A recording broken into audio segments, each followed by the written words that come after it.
most people would walk away and say there are no animals in the stream. So that's the first, it's kind of neat that there's this whole world here, and we're not quite sure what world that is, and we're going to find out pretty soon. And so the first thing we're going to do is your team is going to have a bowl, and you're going to put water in the bowl. And somebody's going to be the bowl holder, okay? And so and then somebody is going to be, and then the rest of them, somebody's going to be the rock picker upper, and I'm going to pick up a rock right now. Okay, and what I'm going to do is I'm going to shake it. I'm going to get close to my bowl holder, and I'm going to shake it just to loosen up anything that's there. And then we're going to take a look at this rock, and you'll see there's all kinds of little pebbles. I don't know if you can see that from here, and you'll need your nail because they're glued on to the rock. Just take one or two of them. You don't need to take them all because today we're not going to do an absolute count. I just want you to see some of the different life that you could find on the rock. So you might take two of them out. See that little guy there? Yeah. So then what you're going to do is you're going to use your brush. If we can get them out. And you're going to your comrades, your colleagues in your group are going to take your brush and you're going to clean off the rock. You're going to wet your brush, and you're going to, that's how you're going to dislodge them. You're going to look for things that move. You're going to, even if you don't see anything moving, you're still going to do this because there's all kinds of stuff that's so small and so well camouflaged that you can't see it.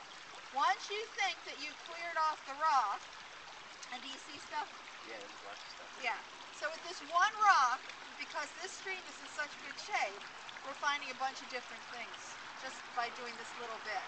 And then what I'm going to do is I'm going to put the rock carefully back in the stream. I'm not going to pick up a boulder.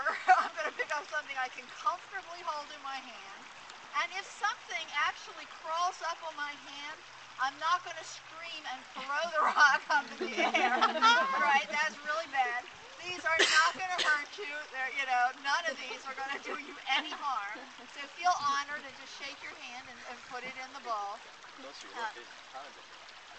that amazing? Yeah.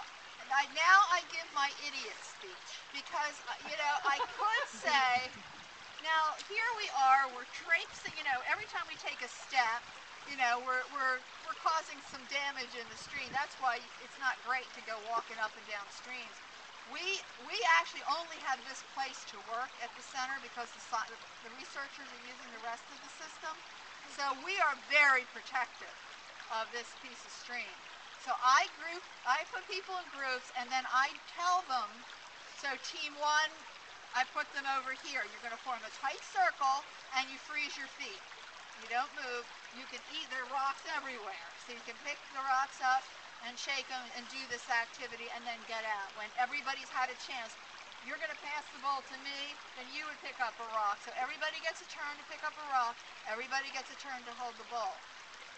So I could give the speech of, so we want to take care of these. These are, animals that want to live out their life, all that, and your eyes would glaze over.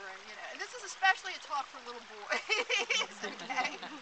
But any idiot can break off legs, tail filaments, antennae. That takes no skill at all. It really takes skill to handle these animals so that they all are intact so you can identify them a little bit more easily for one thing, and then we're going to get them back in the stream.